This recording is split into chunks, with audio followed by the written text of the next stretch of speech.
15 March 2022 বাংলাদেশে মার্কিন রাষ্ট্রদূত হয়ে আসেন পিটার হাস। এই নামটির সাথে এখন বাংলাদেশের প্রায় সব মানুষ পরিচিত। কারো কাছে তিনি হিরো, আবার কারো কাছে জিরো। সব দলের অংশগ্রহণে প্রতিদ্বন্দ্বিতাপূর্ণ একটি নির্বাচনের চেষ্টা করেছেন এই মার্কিন কূটনীতিক, কিন্তু কোনোভাবেই প্রধান দুই দলকে এক টেবিলে আনতে পারেননি পিটার হাস। 2 বছরেরও বেশি সময় দায়িত্ব পালন শেষে বিদায় নিতে হচ্ছে পিটার হাসকে। এখন জনমানুষের কৌতূহল, কে আসছেন বাংলাদেশে নয়া মার্কিন রাষ্ট্রদূত হিসেবে, জানাচ্ছেন সহকর্মী মোহাম্মদ সোহাগ বিশ্বাস। বাংলাদেশের জাতীয় নির্বাচন নিয়ে জলঘোলা কম হয়নি। বিরোধী দলগুলোর নির্বাচন বয়কট, যুক্তরাষ্ট্রের চাপ, পিটার হাসের দৌড়ঝাঁপ, কোনো কিছুকেই পাত্তা না দিয়ে একতরফা নির্বাচন করে টানা 4র্থ মেয়াদে ক্ষমতায় আওয়ামী লীগ সরকার। বলা হচ্ছে বাংলাদেশে মার্কিন কূটনীতি বা কূটকৌশলে চরমভাবে ব্যর্থ হয়েছে বাইডেন প্রশাসন।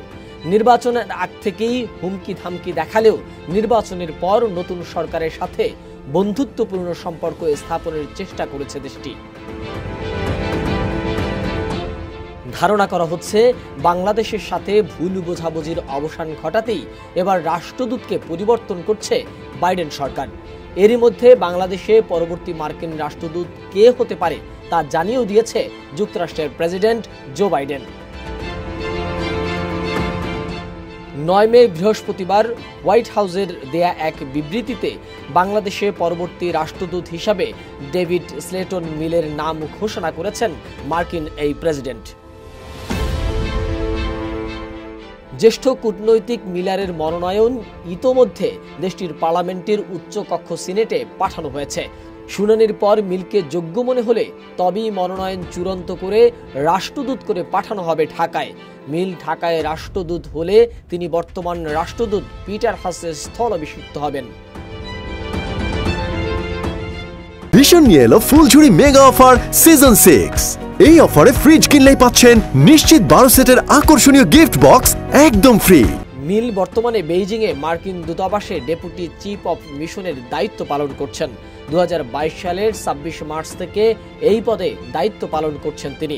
ডেভিড স্লেটন এর আগে ঢাকায় ডেপুটি মিশন হিসাবেও দায়িত্ব পালন করেছেন।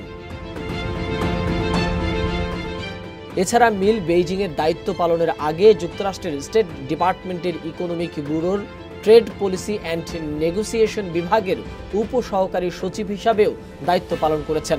যুক্তরাষ্ট্রের নিষেধাজ্ঞা নীতি ও বাস্তবায়ন বিভাগের পরিচালকও ছিলেন। 1992 সালে মিনিস্টার কাউন্সিলর হিসেবে যুক্তরাষ্ট্রের ফরেন সার্ভিসে যোগ দেন তিনি।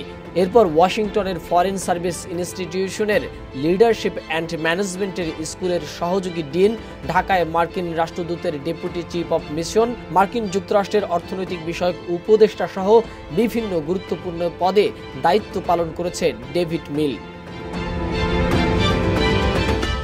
হঠাৎ করে মার্কিন রাষ্ট্রদূত পিটার হাসের জায়গায় নতুন রাষ্ট্রদূত নিয়োগের খবরে বাংলাদেশের নানা মহলে শুরু হয়েছে নতুন করে আলোচনা। মোহাম্মদ সোহাগ বিশ্বাস, এটিএন নিউজ, ঢাকা।